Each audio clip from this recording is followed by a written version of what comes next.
겉으로 너희가 주 안에서와 그의 힘의 능력으로 강건하여지고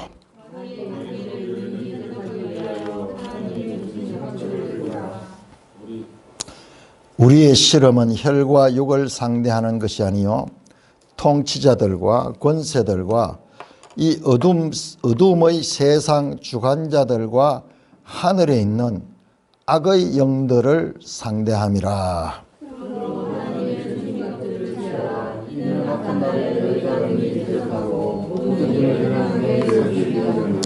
그런즉 서서 진리로 너희 허리띠를 띠고 의의 호심경을 붙이고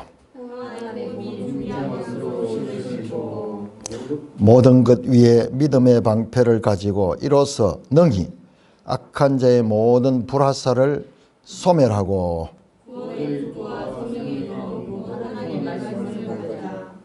모든 기도와 간구를 하되 항상 성령 안에서 기도하고 이를 위하여 깨어 구하기를 항상 힘쓰며 여러 성도를 위하여 구하라.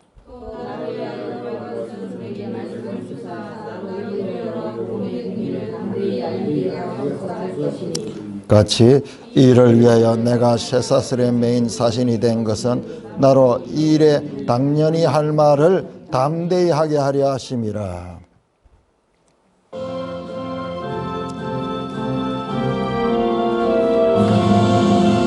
주님 우리의 마음을 여시어 말씀을 깨닫게 하옵소서. 아멘.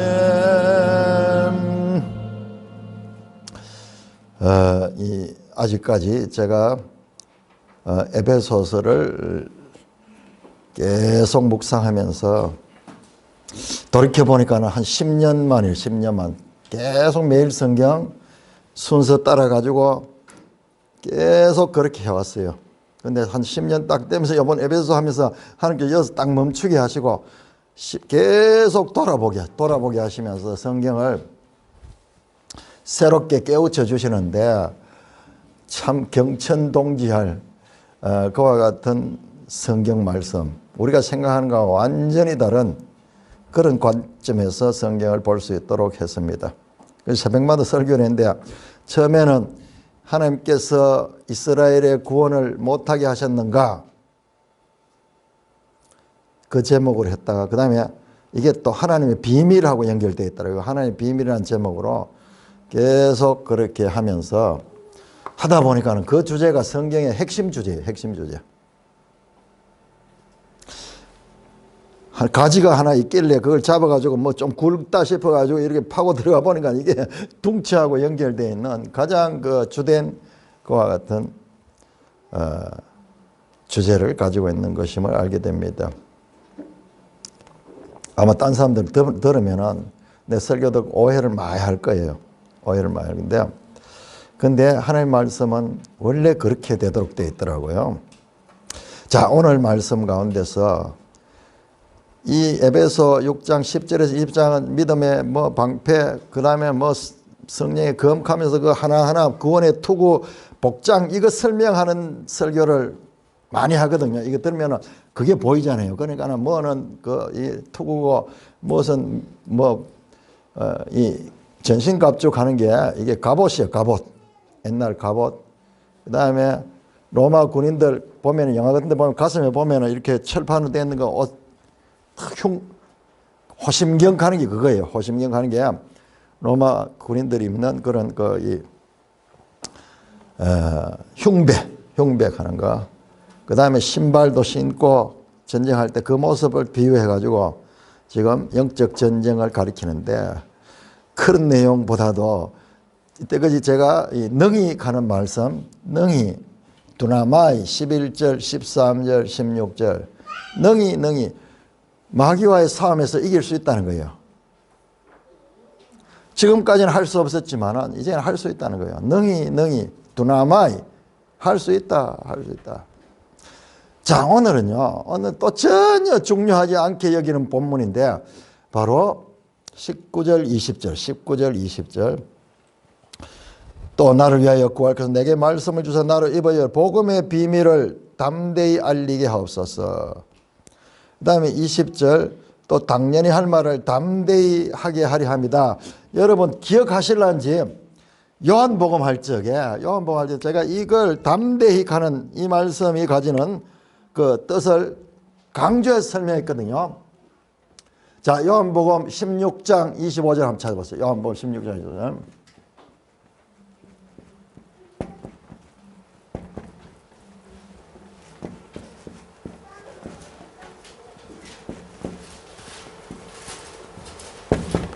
자, 요한복음 원래 했잖아요. 요한복음 하면서 그때 이거 발견해가지고 엄청 제가 화면에 막 원어 띄우고 이렇게 했거든요.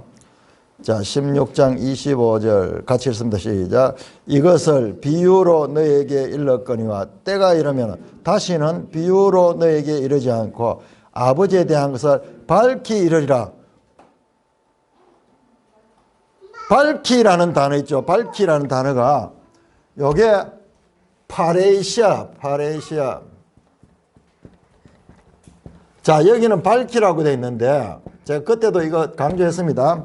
기억하셔야 돼요. 그리고 노트를 해놔야 돼요. 중요한 거는. 그러면 다시 찾으면 돼. 요한복음 16장에서 이거하고 담대히가 같은 말이다 하는 거. 그런데 거의 대부분 성경에서는 담대히로 번역이 됐어요. 담대히. 바울한테도 이게 많이 나와요. 담대히, 거침없이 담대히 말씀을 전했다 이 나오는데 제가 봤을 때는 담대히로보다도 오늘 이 본문도 이쪽이 더 맞아요.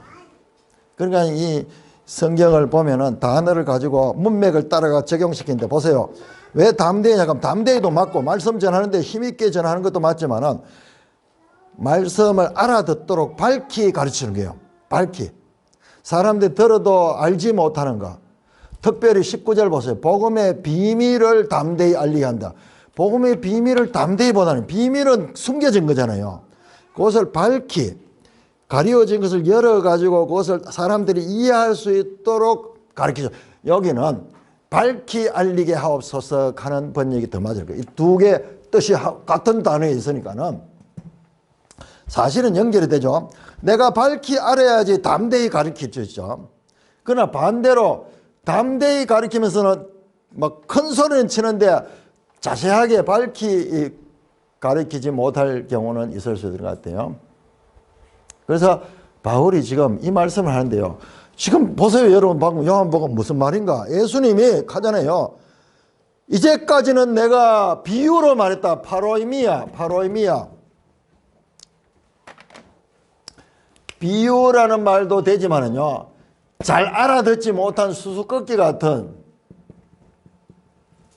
들어도 명확하지 못한 거. 비유는 들어가지고 해석을 잘 해줘야지 그것이 깨닫지. 해석 안 해보면 비유 들으면 온갖 생각 다 나요. 근데 예수님의 말씀은 지금까지는 이 비유가 많아서. 그런데 보세요. 이제부터는 내가 비유로 더 이상 하지 않고 밝히 아버지에 대한 것을 밝히 이르리라. 여기 뭔가 한번 보세요. 배경을 보세요. 다락방 강화 마지막이에요. 다락방 강화 14, 15, 16장 가운데 벌써 성령에 관해서 말하면서도 그 마지막 부분에 가서 지금 이야기하는 거야. 그러니까 제자들이 29절 한번 보세요. 16장이죠. 제자들이 말하되 지금은 밝히 말씀하시고 아무 비유로도 하지 않으시니. 이거 같은 거예요. 자, 제자들이 깨닫는 거예요. 비유로 말할 때는 못 깨달았는데 밝히 말하니까는 깨닫는 거예요. 그래서 예수님께서 너희가 이제 믿느냐 그러면서 이야기가 끝이 납니다. 다락방 강화 끝이 나요. 다락방 강화의 마지막은 이 이야기예요. 밝히 알게 된다. 들어도 잘 깨닫지 못하고 보아도 잘 보지 못하는 것을 이제 밝히 보게 되고, 그러니까 밝히 알게 되면 담대히 전할 수 있겠죠. 이거 아주 중요한 말씀이다. 그렇게 말씀을 제가 했어요. 자, 우리 계속 성경 가운데서 마음의 할례를 받지 못한 것은 눈이 할례를 받지 못했고, 귀가 할례를 받지 못했고, 마음이 둔하여졌고 계속 이게 서로 연결되는데 제가 이때 설교할 때 뭐라고 했나요? 이 밝기는 예수님은 곧 돌아가시거든요. 내일 돌아가셔요. 오늘 이 마지막 밤이라 내일 돌아가시는데, 그런데 이후로 내가 그때는 이제 가르치거든. 돌아가신 다음에 어떻게 가르치겠어요? 제가 그때 이거는 성령이 오시고 난 다음에 보세요. 14, 15, 16장이 성령론이잖아요. 예수님이 가시면 성령이 와서 보혜사 성령이 이제 제자들과 함께하고 내주하고 그들을 가르친다. 진리의 영으로서 그들을 가르친다. 그래서 내가 떠나가는 것이 더 유익하다. 내가 예수님이 그냥 성육신 한 채로 이 땅에 계시면은 예수님은 이 팔레스타인에 직접 만나는 사람들에게밖에 복음을 전할 수 없어요. 그러나 예수님이 떠난 다음에 성령이 오시면 동시적으로 수많은 사람들에게 동시적으로 역사하시고 그 힘을 가지고 땅끝까지 이르러 복음을 전할 수 있어요. 그러니까 예수님께서 내가 가는 게 유익하다 그렇게 말씀하죠. 아무도 그 이야기를 이해를 못했죠. 자, 그래서 이건 이제 바울 같은 사람이 나오셔가지고 예수님 말씀을 우리가 알아들을 수 있도록 밝히 이렇게 풀어주는 로마서, 갈라디아서, 에베소 이런 것들이 알고 보면 전부 예수님 말씀이거든요.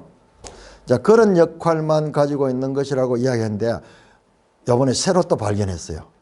자, 이 말씀이 어떻게 예수님 안에서 성취되는지.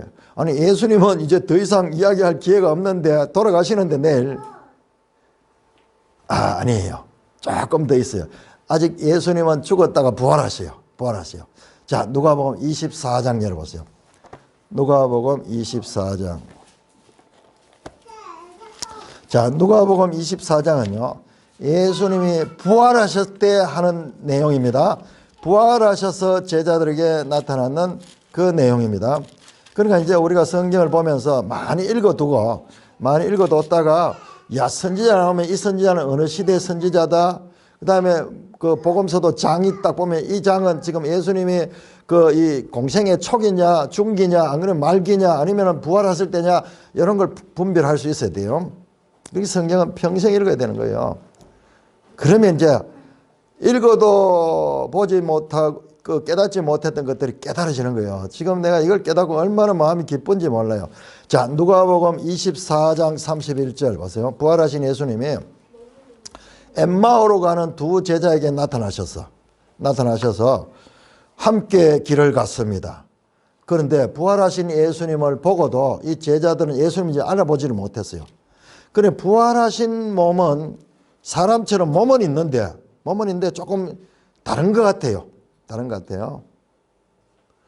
그래서 길을 가면서 예수님과 대화하면서 이렇게 갔는데 깨닫지 못했어요. 자, 31절 한번 보세요. 31절. 누가복음 24장 31절. 30절부터 봐야 되겠네요.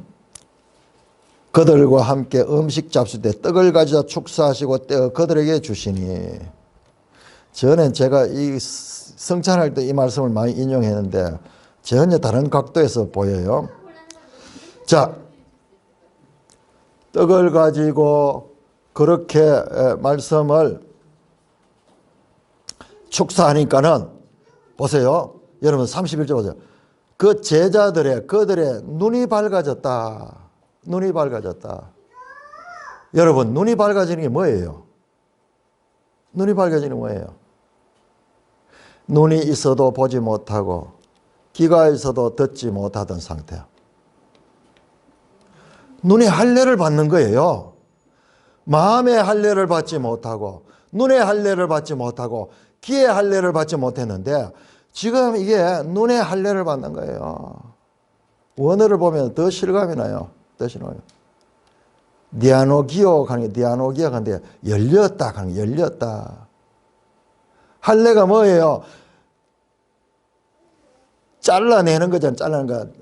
잘라내는 건데 눈에 덮여있던 것을 자르니까 눈이 열리는 거예요. 그래서 보시는 거예요. 봐도 보지 못하던 자. 구약 성경에서 그렇게 반복돼서 말씀 많이 하는 눈이 있어도 보지 못하고 귀가 있어도 듣지 못하고 깨닫지 못하는 마음.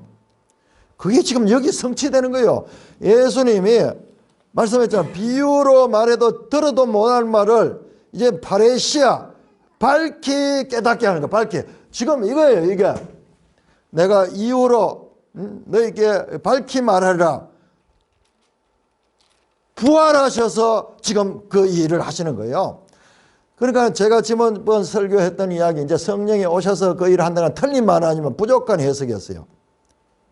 시작은 언제? 부활하셔서 때가 이르면은 내가 아버지에 대해서 밝히 이르리라. 이 제자들이거든요. 제자 앞에 지금 밝히 가르쳐 주잖아요. 제자 앞에. 그러니까 예수님께서 이렇게 들어도 듣지 못하고 깨닫지 못하던 자들에게 밝히 가르치기 시작하는 것은 언제부터냐? 오순절 성령 오기 이전에 부활하셔서 제자들에게 가르치니까는 제자들의 눈이 열려요. 눈의 할례를 받는 거예요.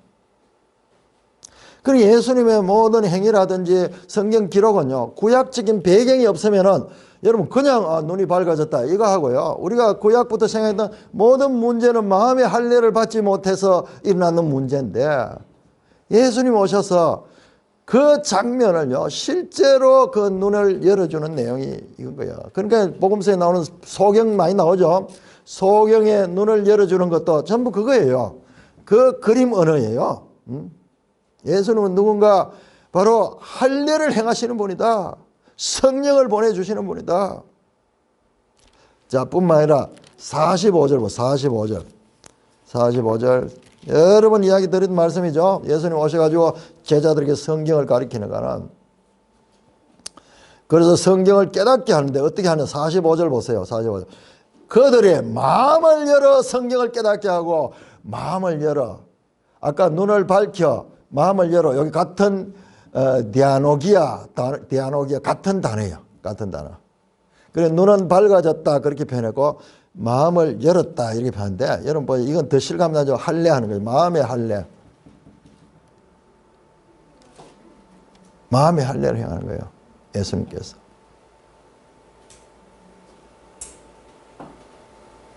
예수님이 오셔서 저 레위기 26장 41절에 이스라엘의 실패의 이유가 마음의 할례를 받지 못했다. 그래서 신명기 29장 4절은 그것을 이렇게 표현했습니다. 귀가 있어도 보지 못하고 눈이 있어도 보지 못하고 깨닫지 못하는 마음. 하나님께서 그걸 안 줬기 때문에 이스라엘은 하나님의 말씀을 순종할 수 없어. 순종할 수 있는 길은 신명기 30장 6절에 마음의 할례를 행하면 그때 할 수 있다. 그 이야기를 했는데 그게 지금 여기서 성취되고 있는 거예요. 여기서 성취되고 있는 거예요. 이게 성경이에요. 이게 성경이에요. 그래서 성경은 본문을 때때로는 우리 성경이요, 이 번역이 좀 부족할 때가 있어요. 좀 쉽게 풀이하면 좋은데 굳이 우리가 안 쓰는 단어들 있잖아요. 그런 단어들을 많이 쓰는데 그래도 그것을 우리가 중요하게 봐야 돼요. 그런 메시지 성경 하면서 요즘 쉽게 풀어가지고 하는 성경 나오는데 그 성경은 아주 위험한 거예요. 왜냐 그러면은 이 원어 단어를 가지고 있어야 돼요. 그래서 우리가 계속 마음의 할례, 귀의 할례, 그 다음에 눈의 할례, 이 눈이 있어도 보지 못하고 이거는 그냥 그거를 쉽게 풀어가지고 그냥 깨닫지 못하고 그런 식으로만 했다 그러면요, 우리가 이런 장면을 봐도 이게 그냥 넘어가는 거예요. 지금 예수님 오셔서 구약 시대부터 오던 이와 같은 하나님의 뜻을 지금 성취하시는 분이에요. 그러니까 모든 것 중에는 예수 그리스도가 있는 거예요. 예수 그리스도. 마음의 할례를 받지 못했기 때문에 불순종할 수밖에 없었다면 이제 마음의 할례를 행하면 할 수 있다. 그래서 이 에베소 6장에 능히 두나마이 11절 6장 11절 13절 16절에 그렇게 강조되는 거예요. 성령이 와서 이제 그 말씀을 성취하는 거예요.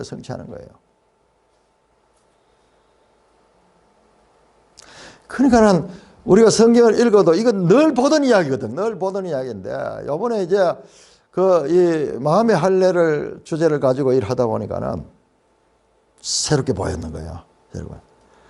이게 성경이요.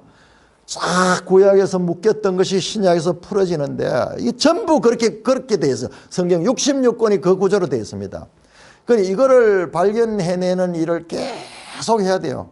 금을 찾듯이 은을 찾 읽으면 그게 보여요. 언제부턴가 보여요. 크게 봐도요. 새 언약 약속했다가 지금 예수님 와서 새 언약을 성취하고 있잖아요. 이 66권이 그런 구조를 가지고 있어요. 그러니까 평생 읽어도 새로워지는 거예요.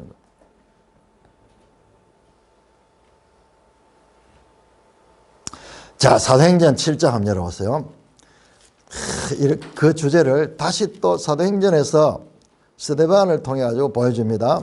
사도행전 7장 51절 같이 읽습니다. 스데반이 이제 설교를 다 한 다음에 이제 마지막 결론적으로 막 사람들이 스데반의 말을 듣고 반발하는 거예요. 그때 시작. 목이 곧고 마음과 귀에 할례 받지 못한 사람들아, 너희도 너희 조상들 같이 항상 성령을 거스른다. 스데반이, 여러분 이 스데반 설교는 엄청 중요합니다. 여러분 한번 생각해 보세요. 설교, 이 제자들의 설교가 따로 이렇게 나와 있는 7장 전체가 스데반의 설교거든요. 이 스데반이에요. 그리고 양도 분량도 7장 전체예요. 사도 바울이 나타나기 전에 신비한 인물이에요. 이분은 그냥 등장했다가 그냥 돌 맞아 죽는 것밖에 없는데 한편의 설교를 남기는데 결론적으로 이스라엘이 하나님을 믿지 못한 것은 목이 곧고 이건 교만하다 하는 뜻이에요. 그래서 구약 성경에 많이 나오는 그림 언어입니다. 그다음에 마음과 귀에 할례를 받지 못한 사람들. 그러면 어떻게 하냐? 할례를 받지 못하니까 항상 성령을 대적하는 거예요. 성령을 거스른다. 성령을 따라 살지 못하고 성령과 대치하면서 성령을 대항하고 성령과 부딪히는 거예요. 본질적으로 그렇게 되는 거예요. 육신적으로 성령이 없는 자는 그냥 육신밖에 없는데 육신으로는 하나님의 뜻을 순종할 수가 없는 거예요. 육신의 소욕의 중심에는 악령이 있고 그 다음에 죄가 있기 때문에 성령의 가르침과는 항상 반대되는 거예요. 자, 마음과 귀에 할례를 받지 못하니까 항상 하는 일이 성령을 거스르는 거예요. 지금 이 대상이 누구냐 하면 그 유대인들, 율법 학자들이거든요. 성경을 많이 아는 사람들이요. 그렇지만 성경을 바르게 못 깨달으니까는 스데반을 돌로 쳐 죽이기 전에 예수님을 죽인 그 세력들이 다시 스데반도 죽이고 사도 바울도 죽이려고 하고 계속 그렇게 하잖아요. 계속 뭐 하느냐? 사탄의 일을 하는 거예요. 하나님의 뜻을 거스르는 거예요. 마음에 할례 받지 못하는 건 성령을 거스른다면 반대로 역으로 한번 보세요. 성령을 따라 행하는 자가 바로 마음의 할례를 받은 자예요. 사도행전은 뭐예요? 이제 예수님이 오신 다음에 이제 이 성령을 받아가지고 그 다음에 성령으로 교회를 세워가는 이야기예요. 이방인들이 예수를 믿는 이야기입니다. 이방인들이. 이때까지는 믿지 못하던 자들이 이제 마음의 할례를 행하는 이야기예요. 그래서 사도행전의 제목이 사도행전은 별명이 성령의 행전, 성령. 여러분 사도행전 보면 계속 성령 1장 5절에 성령이 1장 8절에 성령 16절 2장 4절 2장 17절 2장 18절 2장 38절 끝까지 성령 이야기. 그러니까 완전히 성령이 오니까는 이제 행하는 거예요. 능히 구원에 이르지 못하던 이방인들이 예수를 믿습니다. 이방인들. 자, 사도행전 마지막 한번 열어보세요. 28장. 사도행전 28장 마지막 장에 이제 사도 바울이 이러저러한 그 과정을 통해 가지고 마침내 로마에 와서 복음을 전하는 그 내용이잖아요. 자, 이 주제를 가지고 다시 보시면요. 다시 보면 28장 25절에서 27절 보세요. 28장 25절에서 27절. 25절에 성령이 선지자 이사야를 통하여 너희 조상들의 말씀을 옳도다 읽었을 때 이 백성이 가서 말하기 너희가 듣기는 들어도 도무지 깨닫지 못하며 보기는 보아도 도무지 알지 못한다. 이 백성들이 마음이 우둔해져서 귀로는 둔하게 듣고 눈은 감았다. 지금 이 말씀 또 나오잖아요. 마지막에 이스라엘은 성령을 받지 않는 상태에는 들어도 깨닫지 못하고 보아도 보지 못하고 그와 같은 상태예요. 그와 같은 상태예요. 자, 그런데 28절 보세요. 그런데 하나님이 이 구원이 이방인들에게 이스라엘이 이와 같이 마음이 굳어서 마음의 할례를 받지 못하고 수용 못하니까는 이게 어디로 가느냐가 이방이니까 이방인에게 이방인.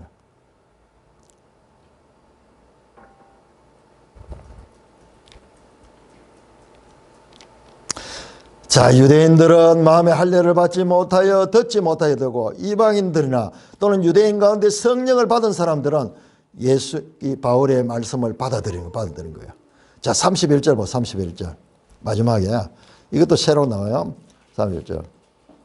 하나님의 나라를 31절 하나님의 나라에 전파하며 주 예수 그리스도에 관한 모든 것을 담대하게 거침없이 가르쳐. 여기 담대하게 여기 같은 단어예요. 두 의미를 같이 생각하세요. 자세하게 유대인들이나 이방인들에게 알아들을 수 있도록 밝히 가르치는 거예요. 밝히. 바울의 가르침은요, 이 밝히 가르침이에요. 밝히 가르침. 그래서 에베소서라든지 이 바울 서신에서 이 모든 것들을 우리한테 논리적으로 풀어서 설명하잖아요. 바울의 역할이 그거예요. 자, 성령이 이 요한복음 16장 25절에 이제 밝히 말씀하신다 그랬던 예수님이 부활하셔서 정말 제자들에게 부활하신 그 상태에서도 그들을 눈을 열어주시고 깨달을 수 있는 파레시아, 밝히 알 수 있는 마음을 주시고 그것은 이어가지고 이제 사도 바울이 통해가지고 성령으로 밝히 가르치는 사역. 그래서 우리가 성경을 읽고 깨달을 수 있잖아요. 성경을 읽고 하나님을 알 수 있는 이와 같은 은혜를 받는 것은 바로 성령께서 우리의 마음을 밝히 해주시기 때문에 그런 것이고 저것이 예수님이 하신 말씀. 요한복음 16장 25절에 아까 전에 우리가 그 성찬하면서 사무엘하 7장에 나오는 그 다윗 언약이 설마 그런 뜻까지 있을까? 깨닫지 못하고 있을 때는 이 말이 이게 부분적으로는 맞지만 이게 틀린 말인데 그 정도로 우리에게는 수수께끼 같이 이해 안 되는 말씀이었는데 이제 우리가 신약을 통해서 보면 이게 밝히 깨달아지잖아요. 밝히 깨달아지듯이 지금 그렇게 지금 여기 똑같이 이어지는 거예요. 자, 마태복음 13장 한번 열어보세요. 마태복음 13장. 자, 이 마음의 할례 주제를 가지고 이제 예수님 말씀을 한번 보세요. 그럼 새롭게 보여요. 마태복음 13장은 예수님의 비유장이죠. 비유장. 마태복음 13장.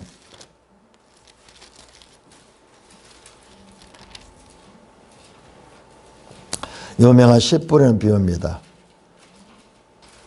자, 거기에 보면은 밭에 씨 뿌리는 내용이 나옵니다. 13장 18절에서 해석이 나오는데 그런즉 씨 뿌리는 비유를 들어 아무나 천국 말씀을 듣고 깨닫지 못하는 자, 깨닫지 못하는 거, 듣고 귀가 있어서 듣고 마음으로 깨닫지 못하는 자, 이런 자는 어떠냐? 악한 자가 와서 그 마음에 뿌려진 것을 빼앗는 이는 길가에 뿌린 자야. 돌밭에 뿌려진 말씀을 듣고 즉시 기쁨을 하되 그 뿌리가 없어 잠시 겠는데 말씀으로 말하면 환난이나 박해가 날 때 넘어지는 자고 가시떨기에 주는 말씀을 듣나 세상의 염려와 재물이 유혹이 말씀이 막혀. 이거 뭐예요? 마음에 할례받지 못한 상태잖아요. 예수님 말씀도 그 말씀이에요. 할례받지 못한 자가 어떠냐? 바로 이런 자다. 이런 자.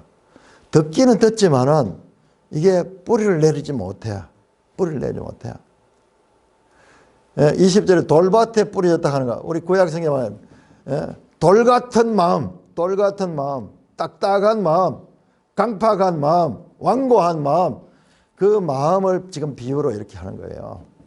자, 그럼 할례 받은 마음은 어떤 마음이냐? 23절 좋은 밭에 뿌려졌다는 말씀을 듣고 깨닫는 거예요. 그래 결실합니다. 100배, 60배, 30배 결실할. 할례 받은 마음과 할례 받지 못한 마음. 예수님 이 비유가 그냥 툭 튀어나온 게 아니라 구약적인 이 배경 가운데서 켜켜이 전해오던 그 내용이 예수님께서 말씀하는 거예요.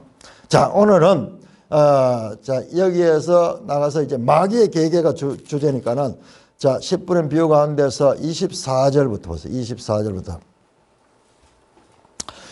24절 또 예수께서 그들 앞에서 또 비유를 들어. 요거는 앞에 10분의 비유하고는 좀 다른 거예요. 다르지만은 연결되어 있어요. 또 비유로 들어 이르시되. 그러면서 이제 다시 또 씨 뿌리는데, 씨를 뿌리는데 25절에 24절에 천국 좋은 씨를 제 밭에 뿌린 사람과 같으니. 그런데 25절에 사람들이 잘 때 그 원수가 와서 곡식 가운데 가라지를 덧뿌렸다. 그러니까 나중에는요, 나중에 종들이 와가지고 아니 좋은 씨를 뿌린데 왜 가라지가 납니까? 종들이 주인에게 묻습니다. 그러니까 주인은 그걸 알고 있어. 28대 주인이 이르되 원수가 이렇게 했구나. 원수가 그랬구나. 마귀가 그랬단 말이에요. 그래서 종들이 가서 그럼 우리가 그거 다 뽑을까? 그러니까 예수님께서 뽑지 마라. 그러나 뽑지 마라. 왜? 이유를 설명합니다. 29절 주인이 이르되 가만두라. 가라지를 뽑다가 곡식까지 뽑을까 염려하느라. 둘 다 추수 때까지 함께 자라게 두라. 추수 때 가라지는 먼저 거두어 불사르게 하고 단으로 묶고 곡식은 모아 내 곡간에 넣으라. 그러니까 지금 이게 교회예요. 교회 안에는 예수님이 재림하셔서 심판할 때까지 교회 안에는 알곡과 가라지가 공존하고 있는 거예요. 이게 하나님의 법이에요. 하나님이 빼지 못하도록 했어요. 분명히 나옵니다. 악한 자가 뿌린 씨가 주님이 뿌린 씨와 같은 밭에서 지금 같이 자라고 있는 거예요. 이것도 하나님의 지혜예요. 이해 안 되죠? 아니 하나님이 일을 안 하고 아예 그 가라지는 뿌리지 못하도록 했으면 좋을 텐데 왜 그걸 허락하실까? 전능하신 하나님이. 여러분 계속 우리 이런 질문 나오죠. 이성적으로 충분히 나올 수 있는 질문입니다. 그러나 이 질문 배경에는요. 주인이 좀 어리석다는 판단이 내게 있기 때문에 이 질문이 나오는 거예요. 내 같으면 그래 안 하겠다. 왜 그러지? 그래서 잘못되면은 주인 책임이잖아. 이런 식의 우리 이성이 작동하는 거예요. 제가 지금 한 2주 동안 계속 이해했던 하나님의 비밀에 관한 건 그런 거예요. 우리의 생각으로는 아무리 이해 안 되는 거예요. 우리의 생각으로는 도무지 이해할 수 없는 거예요. 오히려 어리석어 보이는 거예요. 하나님이 너무 좀 어리석어 보인 거예요. 아니 이거 가라지 못 뿌리게 근본적으로 못 뿌리게 했으면은 이런 문제도 안 생기고 다 알고만 있을 텐데 왜 저렇게 놔두게 하는가? 그 우리의 생각이고요. 그 하나님의 지혜는요. 그걸 뛰어넘습니다. 뛰어넘어요. 그러니까 우리가 하나님 말씀 앞에서는요. 내 판단을 내려놓을 수 있어야 돼요. 마음의 할례를 받은 자는 그게 가능하지만요. 마음의 할례를 받지 않는 자는 절대 불가능해요. 그러니까 하나님 말씀을 못 믿는 거예요. 그리고 하나님 말씀을 갖다 비판하고 하나님 말씀을 어리석다고 하는 거예요. 자, 고린도전서 1장 한번 찾아보세요. 딱 그대로 나오는 거예요.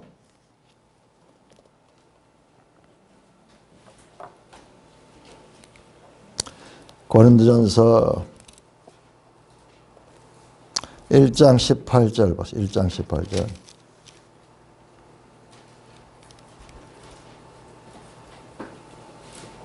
고린도전서 1장 18절. 십자가의 도가 멸망하는 자에게는 미련한 것이요 구원을 받는 우리에게는 하나님의 능력이라.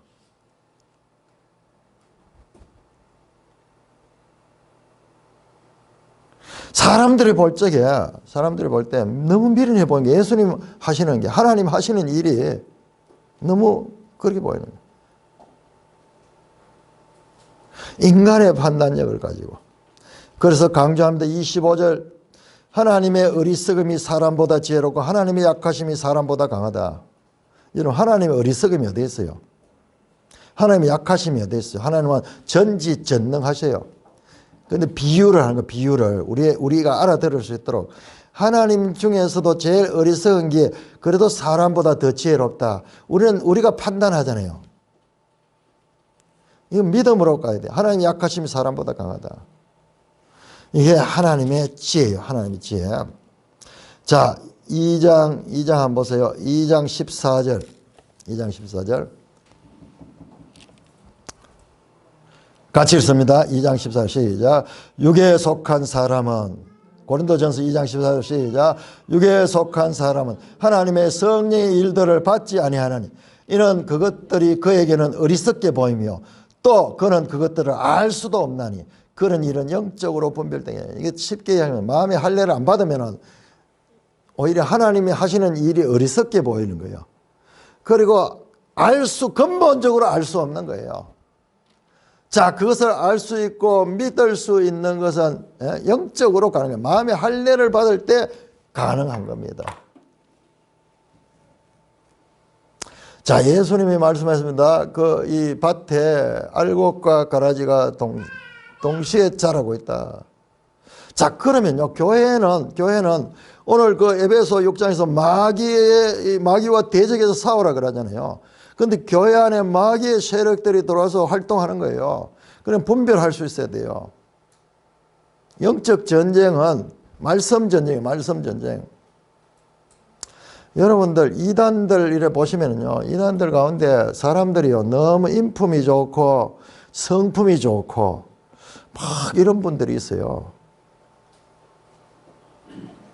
그 사람에 대한 호기심, 그리고 내가 또 성경을 모르기 때문에, 성경을 내가 모르면 사람이 되게 좋아 보여요. 사람 믿으면 안 됩니다. 사람 믿으면 안 돼요. 제가 그걸 요즘 절실히 절감합니다. 우리 국민의힘의 고문으로 있는 아주 유명한 분, 과거에 민주화 운동도 하고 막 박정희 정권에 대항해가지고 막 하다가 나중에는 또 마음이 바뀌어가지고 지금 여기 고문으로 있는 분인데, 그분이 요즘 나와가지고 방송에 나와가지고 이야기하는 것밖에 안 해요. 요번에 무슨 언론 조작 사건이죠. 대통령이 하지도 않은 말을 했는 것이 해가지고 자막까지 넣어가, 그건 대통령이 이 말을 잘못했는 이야기 아니고, 자꾸 그래 하는데 그게 아니고요. 반대예요. 대통령의 말을 조작해가지고 글씨까지 새겨가지고 넣는 이 조작 사건이에요. 조작 사건. 우리 떡 보니까 그거 알겠는데 그분은 그걸 못 보고 대통령이 사과해야 된다 그러는 거예요. 대통령이 잘못했다. 여러분, 지금 거기에요, 완전히 함정을 파놓고 과거 광우병 사태 하던 걸 지금 하려고 하는 거예요. 이 사람들이 지금 그걸 하려고 하다가 이번에는 들켰는 거예요. 이번에는 옛날같이 그렇게 만만하게 안 넘어가는 거예요. 전술을 알잖아요. 우리가 박근혜 당해봤고 이명박 당해봤고 이걸 알면서 저놈들이 지난 5년 동안 얼마나 거짓말장이고 그리고 쇼를 잘하는다 하는 것을 알게 됐잖아요. 그러니까 이번에는 딱 대응을 하는데 옛날하고 다르잖아요. 그런데 심지어 이 국민의힘 안에서도 그걸 보고 대통령이 사과해야 된다, 그런 소리 하는 사람들이 있어요. 정말 답답해요. 근데 그 사람은 옛날에 이명박 때도 뭐 장관도 하고 이랬던 사람이 지금 늙어가지고 방송에 지금 나와가지고 계속 그 소리 하고 다니면서 자기는 국민의힘이 있지만은 국민의힘이 잘못할 때 내가 냉정하게 비판하는 사람이다, 그런 식으로 자기를 드러내면서 기본 상식도 안 되는 사람이, 문제의 본질도 모르는 사람이 그렇게 하고 있는 거예요. 그런 일들이 많습니다. 사람 믿으면 안 돼요. 사람 믿으면 안 돼요. 우리 하나님 말씀을 믿고 사람은 연약한 존재예요.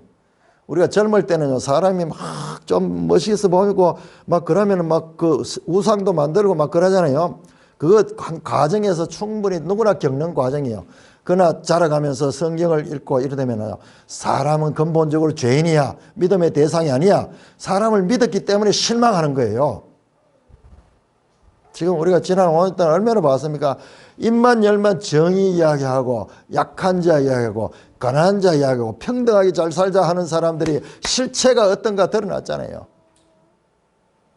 그러나 이단들 가운데죠, 많은 사람들이 거기에 빠져들어가요. 자기는 외롭고 이러한데 사랑이 많고 너무나 또 뭐 학식도 있고 이런 분이 이게 맞다고 이러니까는 나는 판단력 없으니까 그 사람이 잘해주고 이러는 그 사람 따라가지고 그렇게 따라가는 거예요.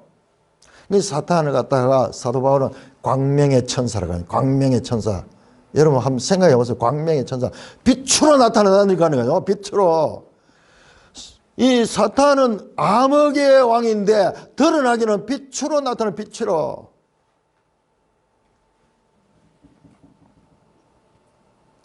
자, 여러분들 11절 마태복음 다시 13장 들어가지고 마태복음 13장 가서 11절 한번 보세요.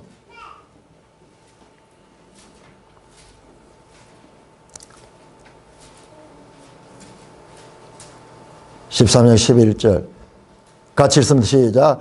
대답하여 이르시되 천국의 비밀을 아는 것이 너에게는 허락되었으나 그들에게는 아니 되었나니. 자, 천국의 비밀이라는 말을 나와서 비밀. 이건 가려진 거예요. 가려졌는 거. 눈이 있어도 보지 못하고 귀가 있어도 듣지 못하고 깨닫지 못하는 그것을 제자들에게는 열어주는 거예요. 열어주는 거예요. 자, 35절 마태복음 35절 35절 예수는 비유로 말한 이유를 이야기합니다. 35 시작. 이는 선지자를 통하여 말씀하신 바 내가 입을 열어 비유로 말하고 장세로부터 감추인 것들을 드러내리라 이거예요.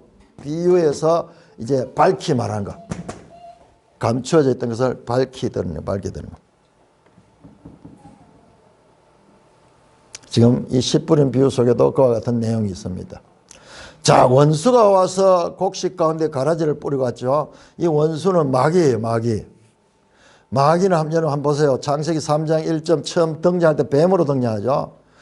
거기에 이렇게 설명합니다. 하나님이 지으신 피조물 가운데 이 들짐승 가운데 가장 강교하다. 속이는 자예요. 속이는 자. 여러분 보세요. 창세기 3장 우리 한번 찾아봅시다. 3장 들어가서 3장 창세기 3장 참 대단하죠. 계속 우리 성경 가다 본질로 들어가면 창세기 3장으로 창세기 1, 2, 3장으로 다시 돌아가요. 이 성경이에요. 그 사람들이요. 성경 모르는 사람들은 창세기 여기 처음에 나오는 여기 신화적인 그런 이야기로 생각하고 그냥 지나가 버리는데 아니에요. 성경은 달라요. 그거하고 다릅니다. 그 사람들은 성경을 모르는 거예요. 항상 해보면 일로 돌아요. 일로 돌았다가 로마서 8장으로 갔다가 계시록 마지막으로 갔다가 이게 성경이에요. 자, 1절에 보니까 뱀은 여호와 지으신 모든 들짐승 가장 강교하죠. 가장 강교하고 속이는 자예요. 그래서 대화를 하는데요. 대화를 하는데 그렇게 이렇게 말합니다.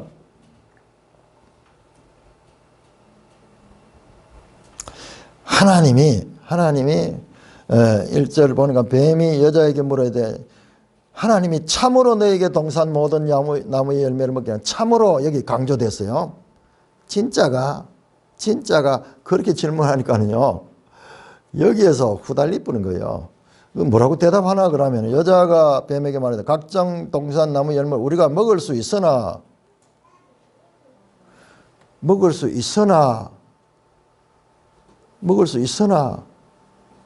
그러면서 좀 소극적이 돼요. 2장 보세요. 2장 하나님께서 이 먹는 걸 어떻게 하는데 2장 16절에서 여호와 하나님이 사람에게 명령하여 각종 나무의 열매는 네가 임의로 먹으라. 적극적으로 먹을 수 있다. 네 마음대로 먹을 수 있다.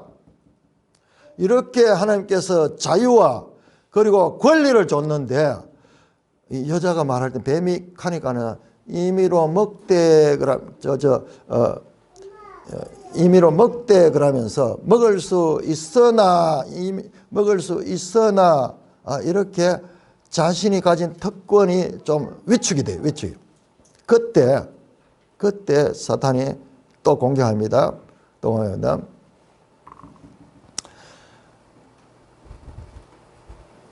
하나님이 먹지도 말고 만지도 말고 너희가 죽을까 하노라 그렇게 해요. 여러분 하나님 그렇게 이야기 안 했어요.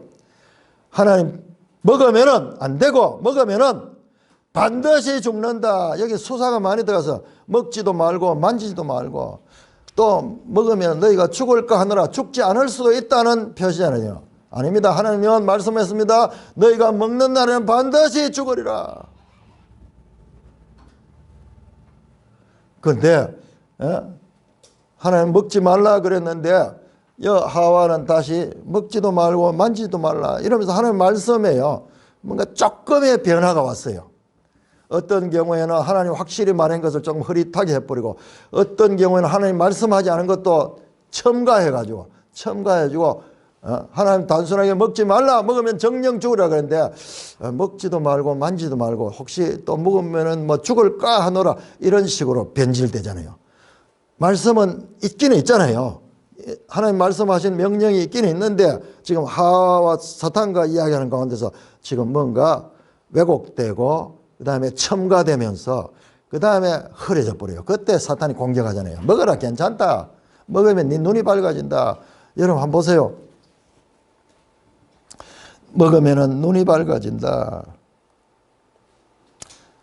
자, 5절 보세요. 사탄이 어떻게 되는가? 너희가 먹는 날에 너희 눈이 밝아져 하나님같이 되면 선악을 알 줄 하나님 아심이라. 그 말을 듣고 여자가 나무를 본즉 먹음직하고 보암직하고 지혜롭게 할 만큼 탐스럽게 이 육신의 정욕을 그렇게 통하여서 먹도록 만들자. 그러자 정말 눈이 밝아졌어요. 7절 그들의 눈이 밝아져 눈의 할례를 받았어요. 눈의 할례를 받아서. 그런데 그 할례를 받은 것은 어떻게 되냐? 진리를 보지 못하는 어두움의 눈만 열렸어요. 어두움의 눈만 열렸어. 사망의 눈만 열렸어. 마귀는 이렇게 만드는 거예요. 눈이 밝아졌자 하지만 참으로 하나님과의 관계에서 눈이 완전히 감겨버렸어요. 눈이 감겨버렸어요. 이렇게 달콤한 이야기로 눈이 밝아져. 아까 그 제자들이 예수님 만나가지고 그 눈이 밝아지고 마음이 깨달아지고 했던 상태하고 정반대잖아요. 정반대. 그런데 눈이 밝아졌다고 그래요. 눈이 밝아졌다 하지만 실상은 어두워졌고 하나님의 관계가 여기서 단절되잖아요. 단절. 이게 마귀가 하는 일이에요. 결국 사망으로 이끌어갑니다. 그 마귀의 계계를 알아야 돼. 마귀의 계계야. 그러므로 교회는요, 이 말씀을 제대로 가르치고 깨달아서 교회 안에 이런 것들이 여러분 이런 게 지금 얼마나 자연스럽게 들어오는지 압니까? 문화를 통해서 얼마나 많이 들어오는지 몰라요. 우리 교회는 뭐 수도 적고 그 다음에 철저히 말씀 중심으로 하니까 모든 교회가 우리 교회 같은지 생각하면 큰 착각이에요. 큰 교회 가면은요, 깨어난 눈을 가지고 하나님 말씀의 눈을 가지고 보면은 그 속에 마귀의 세력들이 그 안에 완전히 또아리를 털며 자리 잡고 있는 그런 것들을 볼 수 있어요. 제가 이번에 할례 받는 마음, 할례 받지 않는 마음 이거를 쭉 해보는 성경이 다 연결돼요. 다 연결됩니다. 자, 할례 받지 않는 마음은 로마서 8장에서는 육신의 일, 육신의 생각을 따르는 거예요. 육신의 생각. 제가 이 도표까지 그렸죠. 그래서 3분설로 해가지고 했는데 3분설 깨닫기 좋도록 예를 드는 거지 실제로 3분설은 아니에요. 그 영이 지배를 받는 거예요. 영이 지배를. 그래 이것을 갖다가 고린도전서 2장 다시 돌아갑니다. 고린도전서 2장으로 다시 돌아갑니다. 바울이요. 이렇게 이거를 우리가 알아들을 수 있도록 파레시아 밝히 가르쳐 주는 거예요. 바울이 하는 역할이 그거예요. 자, 마음에 할례 받은 상태, 할례 받지 않는 상태. 자, 고린도전서 1장, 2장이 전부 이거 지혜에 가는 건데 2장 5절에 보시면 5장에 보면 이걸 갖다가 사람의 지혜라는 표현을 사람의 지혜. 자, 그 다음에 교회 안에 사람의 지혜를 따라가는 것이 뭐냐 그러면요. 갈라디아 찾아보세요. 갈라디아. 고린도 전후서 다음에 갈라디아에서 나오죠. 갈라디아 1장 6절, 7절, 8절, 9절. 다른 복음이에요. 다른 복음.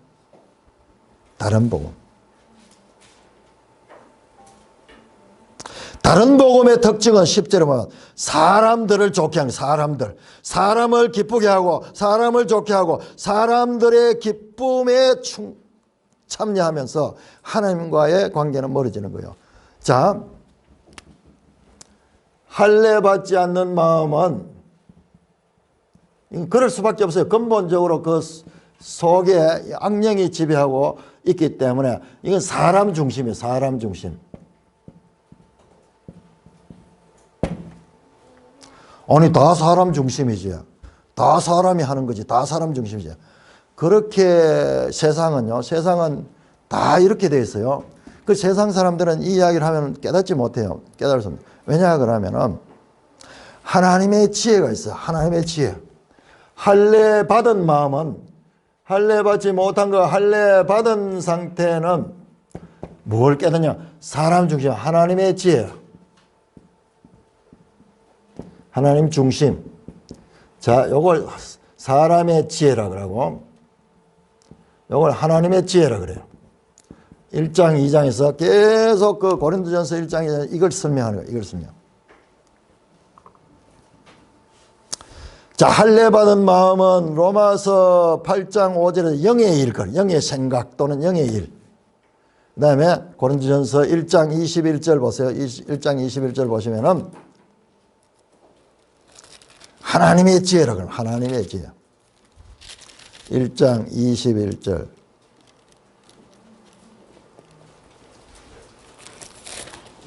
고린도전서 1장 21절. 하나님의 지혜에 있어서는 세상이 자기 지혜로 하나님을 알지 못한다. 보세요. 요 두 개는 제가 이 도표를 걸어서 이야기했듯이 성령이 없는 자는요. 할례 받지 못한 자는 깨닫지 못하는 거야. 하나님 알 수도 없고 완전히 단절돼요. 자기들대로는 지혜롭다는데 이 인간 이성이거든요. 인간 이성만 가지고는 하나님과는 점점 더 멀어지게 되는 거예요. 그래서 바울이 이걸 설명하려고요. 세상의 지혜, 사람의 지혜 이러면서 여러 가지로 풀어가지고 설명합니다. 24절 오직 부르심을 받는 유대인이나 헬라인이나 그리스도는 하나님의 능력, 하나님의 지혜다. 그리스도가 하나님의 지혜라. 그래서 세상의 지혜와 이것을 구별하면서 말씀합니다. 그러니까 교회 안에서는 가라지가 뭐냐 그러면 가라지가 바로 이거예요. 이거. 아까 갈라디아 나오지 사람을 기쁘게 하는 거예요. 사람이 좋도록 하는 거예요. 그러니까 이런 교회의 특징은요. 사람들의 기분을 맞춰주는 거예요. 사람들이 좋아하는 거. 설교 길게 하면 사람들 싫어한다. 25분 정도. 1시간 안에 다 끝내려고 그러면 이렇게 해서 아주 산박하게 애화 같은 거 들고 그다음에 뭔가 오늘날 트렌드에 맞는 그런 이야기 좀 넣어가지고 하다가 성경 한 구절 떡 해가지고 나갈 때 산뜻한 마음으로 살아가면서 힘있게 용기 있게 살아갈 수 있는 그런 마음을 메시지를 전하는 거예요. 뭐냐? 모든 게 사람에게 맞죠. 사람에게. 청중들이 어떻게 고객 중심 맞죠? 세상은 전부 고객을 생각해야 되고 고객 중심해야 되죠. 그러나 세상은 그렇지만은 이 세계는 다 그렇죠. 온 세상은 유일하게 하나님을 의식하고 하나님 중심으로 모이는 것은 교회밖에 없어요. 이 세상에. 그러니까 교회가 이 우주 가운데서 가장 귀한 것인 거예요. 비록 우리같이 부족한 사람들이 모였지만 있지만요, 어디에 가서 이 이야기를 들을 수 있어요? 모이면은 찬송하고, 모이면 기도하고, 모이면 말씀. 그리고 마귀가 가장 무서워하는 것이 이거예요. 교회예요. 그런데 교회조차 사람 중심으로 가는 거야. 그러면요, 주차장 좋아야 되고, 주차장 좋아하는 건 기본이고, 그 다음에 그 뭐 주차장을 다 만들어서 1부, 2부, 3부, 4부로 만들어가지고, 그 교묘하게 한 1부 빠져나가고 2부 들어오고, 이렇게 손님 최대한 받을 수 있도록 그런 그 연구를 많이 하고요. 오면은 기분 좋게 분위기, 조명, 이런 쪽으로 계속 경영 원리, 세상의 그 이 상업 원리, 경영 원리, 그 다음에 첨단 기술을 동원해가지고 최대한 현대인들의 트렌드에 맞추고 여기에 집중하는 거예요. 근데 여기에 뭐가 도는 사람 중심에 여기에 세상 문화가 도는 거예요. 절대 딱딱한 이야기 안 합니다. 모난 이야기 안 합니다. 듣기 좋은 이야기, 위로해주는 이야기. 포용적이고 부드럽게. 일주일에 한 번 세상에 살다가 지쳐가 교회 오는데 그 사람들한테 무슨 부담을 주는 게 아니라 듣기 좋도록 좀 위로해주는 그런 이야기로.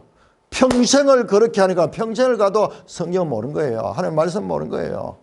그러면서도 착각하는 거예요. 아, 자기들은 헌금도 잘하고 교회도 뭐 주일마다 이렇게 출석하고 있으니까 내가 하나님 앞에 떳떳하게 할 일 다 했기 때문에 하나님 천국은 내한테 따놓은 거다. 그렇게 생각하는 거예요.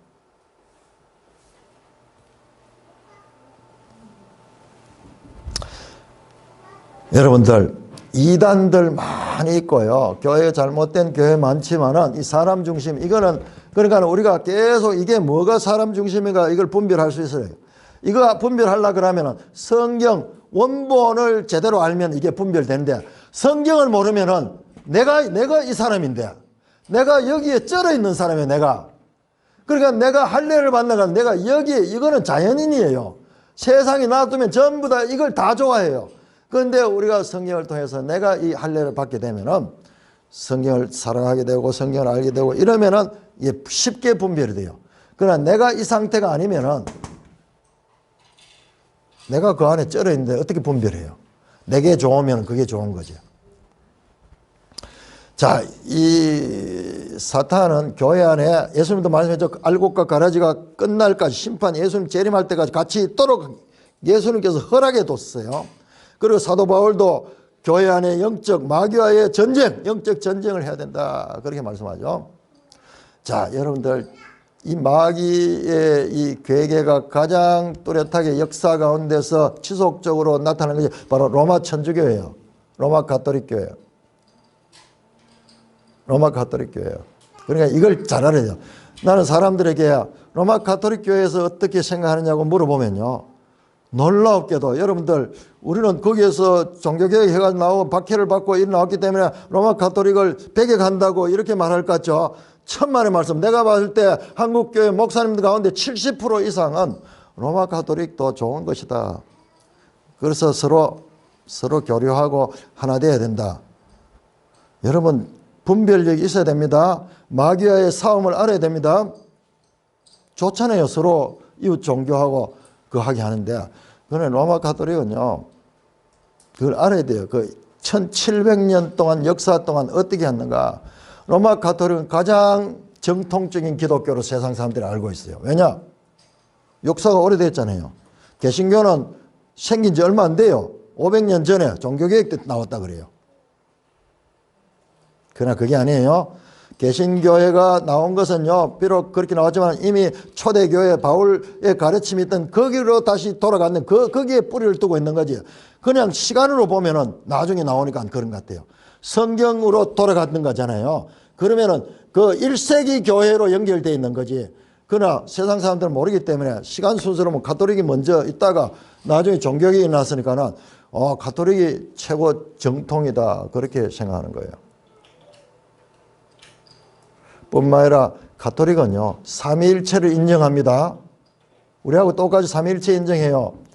아, 이단이다. 삼위일체, 여호와 정의는 우리 이단을 보거든요. 왜 그러냐 하면 여호와 정의는 삼위일체를 인정 안 해요. 뿐만 아니라 그리스도의 성육신, 동정녀 탄생, 심지어는요, 우리가 구원받는 것은 행위가 아니고 은혜로 구원을 받는다고도 주장해요. 그러면서 갈로에가 행위가 따로 있죠. 있으면서도 잠깐 똑같아요, 우리하고. 이단들은요, 뭐 그런 기본 원리를 부인해야 한다. 아니에요. 똑같아요. 천주교가 다른 건 뭔지 아세요? 그걸 기본은 똑같이 하면서 거기에다 딴 걸 더했습니다. 첫째, 교황, 무엇을. 교황은 거의 신과 동급이다. 교황은 오류가 없다. 뿐만 아니라 성인 숭배. 우리 성인들을 숭배한다. 그 다음에 성찬하는데 화채설. 이 신부가 이걸 기도하고 이러면 이게 그리스도의 몸으로 바뀐다는 거예요. 우리는 기념이지만 그 사람은 실제로 그걸 먹어야 돼요. 거기에 그리스도 몸이니까는 내가 그 몸을 먹고 사는다는 그런 뜻이에요. 뿐만 아니라 계속해서요. 지금 마리아 숭배가 더해가지고 마리아가 이 출생할 때 마리아가 원죄 없다 그래요. 무염시태. 그 다음에 1800년 되면 마리아가 성천했다 그래요. 성천. 몽소 성천. 계속 가면서 불어납니다. 불어납니다. 그러니까는 천주교의 단면만 보면 우리하고 똑같네. 아니에요. 진리에다 첨가하는 거예요. 첨가. 그렇기 때문에 다 속아 넘어가는 거예요. 마틴 로이드 존스 목사님, 우리 여기 그 웨스트민스터 하시는 김민호 목사님도 여러 번 이야기하죠. 여러분 한 번씩 이름이 나올 때는 많이 드러났다가 나중에는 한번 그 책도 보고 이랬는데 그냥 보통 사람이 나오는 게 아니에요. 마틴 로이드 존스는 영국의 이 목사인데 이분이 천주교에 대해서 평가했는 거 보면 내가 막 그 책을 보고 정말 감동을 받았어요. 왜냐 그러면 저는 미술을 통해 가지고 천주교가 저게 마귀 집단을 가서 알고 그걸 막 떠들고 있는데 우리 교회는 내가 속해있는 통합적 교회는 목사님이 천주교를 좋다 그러고 설교 시간에 막 천주교 사상도 가져오고 뭐 그 프로그램도 천주교식으로 하고 이러니까는 내가 이 평신도는 얼마나 힘들었겠어요. 그런데 내가 논리가 없잖아요. 나는 증거는 분명히 봐도 도둑놈이 훔쳐가는 걸 받는 사람이야. 그렇지만은 그것을 설명할 수 있는 그런 신학적인 배경이 없어. 그 주위 사람들한테 또래이로 보이지. 지나치다. 저거 너무 독선주의자다. 자기밖에 모르고 자기 중심적이다. 그런 소리 하는 거예요. 교회에. 그런 사람들이 있어요. 그런데 그중에 안 그런 사람도 있죠. 그걸 또 받아들이는 사람도 있고 이런데 로이드 존스 목사님이 천주교는 마귀의 걸작품이라고 그랬어요. 아니 천주교가 뭐 그래. 그 천주교 전부 다 신부 수녀 결혼도 안 하고 얼마나 그 참 경건하게 사는데. 로이드 존스 말하는 게 너무 지나친 편견이 아닙니까? 그 중세 시대나 그랬지. 지금은 바뀌었잖아. 지금은 천주교도 개혁했잖아. 과거 한때 그랬지. 지금은 다르다. 지금은 다르다. 우리가 상관없는 이야기다. 여러분 그럴 수 있는 것 같죠? 놀라웠게도요. 여러분 우리나라 좌파 대통령 김대중, 문재인, 노무현은 정식 신자는 아닌데 천주교에 적을 둔 적이 있어요. 좌파 대통령이 전부 여기 천주교입니다. 여러분 이번에 봤죠? 문재인 5년 동안 할 적에 천주교가 어떤 역할을 했는가. 우리 개신교회는 극단적으로 거기에 대해서 반발하는 이런 세력도 있지만 그 가운데도 많은 사람은 거기에 동조했지만은 그러나 전반적으로는 개신교가 저항했잖아요. 천주교 저항 1도 안 했습니다. 1도 안 했습니다. 왜냐하면 천주교는요. 전부 중앙집권 체제예요. 중앙집권 체제. 뿐만 아니라 문재인이 가가지고 프란치스코 교황 들고 와가지고 북한에 간다고 5년 내내 북한 바라기 하면서 북한.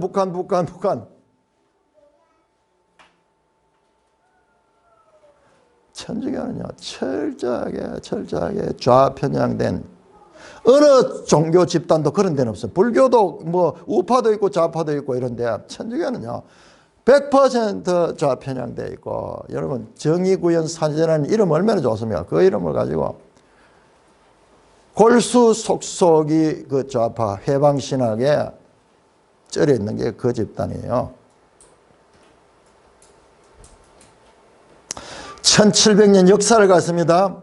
그 역사를 통해서 보면 계속 그렇게 해왔어요. 항상 이 종교는 혼합하고 타협합니다.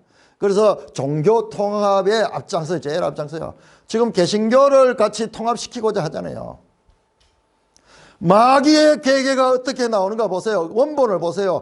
왜곡시키고 그 다음에 첨가시키잖아요. 지금 그대로 그 원리를 그대로 지금 하면서 지금 천주교는요 WCC를 중심으로 해서 교회 통합하는데 제일 앞장서요. 뒤에서 돈 다 대주고 그 일을 합니다. 결과적으로는 천주교 안에서의 통합이에요. 여러분 천주교 신자들이요 우리나라 천주교 처음 들어갈 때 얼마나 서학이라는 이름으로 돌아가지고 이 학문을 가지고 돌았거든요. 그러니까는 동양에서 보지 못하던 그런 그 새로운 이 과학들 받고 사람들이 받아들이고 그런데요. 그때는 천주교가 제사를 금지했어요. 그래서 많은 사람이 순교를 당하는 이유가 바로 제사 때문에 그랬어요. 이 상노무 종교, 저 학문이 돌아오면은 조상제사, 유교에서 제일 중요한 조상제사를 금지하니까는 저놈들은 죽여야 된다 그래서 그래 죽였는 거예요. 그래서 이 순교자들이 얼마나 많이 나오는지 몰라요. 그건 지금 어때요? 지금 천주교는 제사 다 드립니다.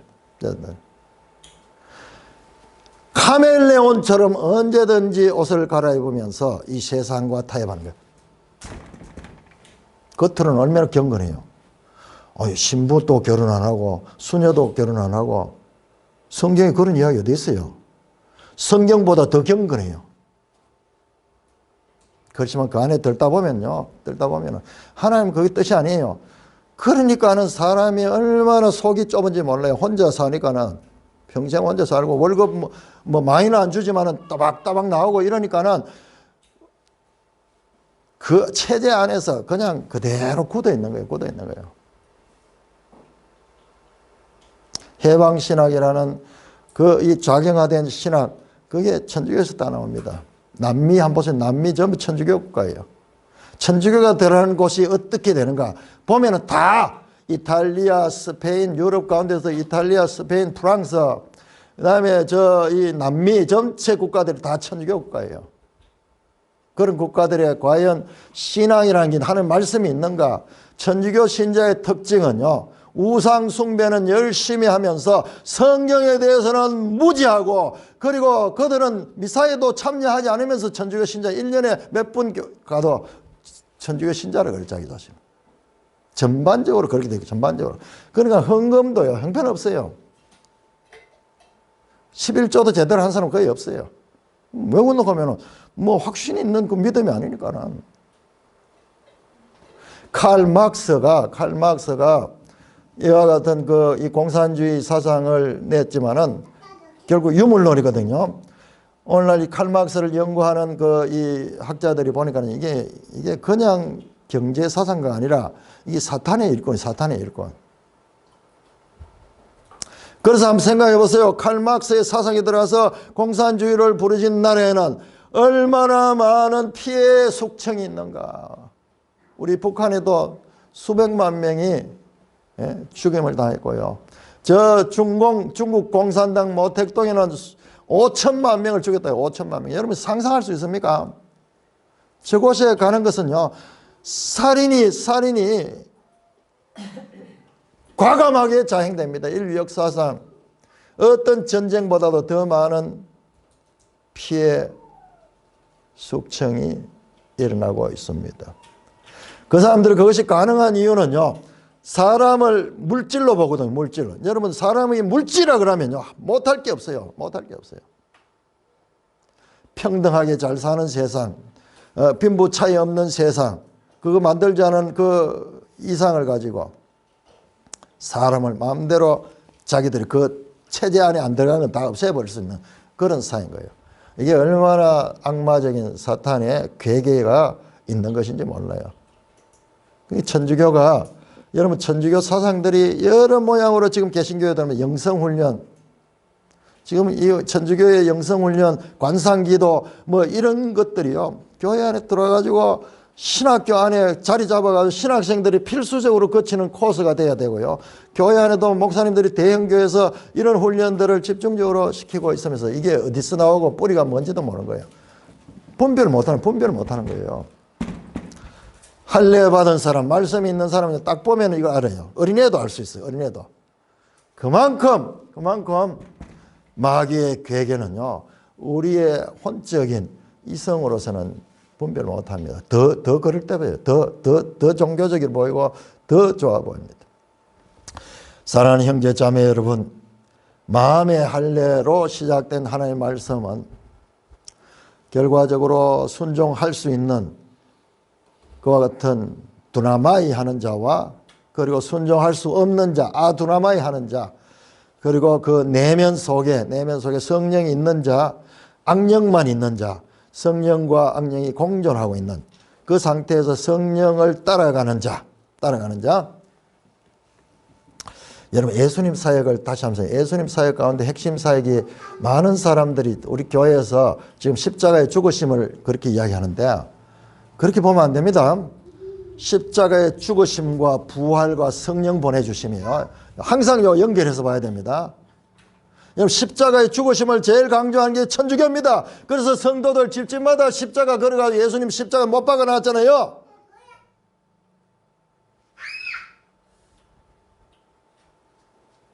그거는 마귀의 승리예요. 마귀의 승리.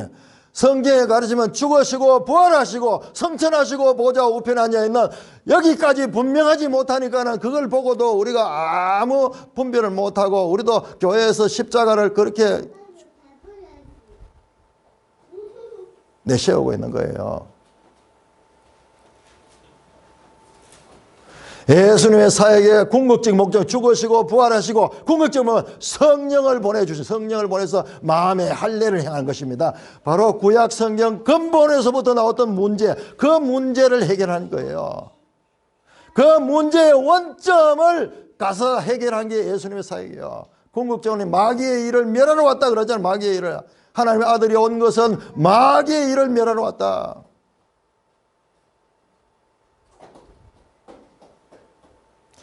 내 죄를 대속해 주신 분, 내 죄를 대속해 주신 분, 맞습니다. 그거는 소극적이에요. 내 죄를 대속해 줄 뿐만 아니라 능히 나와 함께 서서 죄를 이길 수 있고 마귀의 계계를 분별하고 마귀의 계계를 이길 수 있는 자를 만드는 것이 예수님의 사역이에요.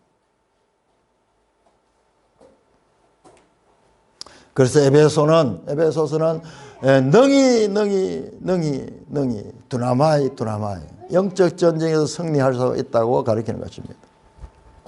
이 말씀은 1세기 에베소 교회만 적용되죠. 오늘 우리에게도 동일하게 적용되는 신앙의 원리입니다.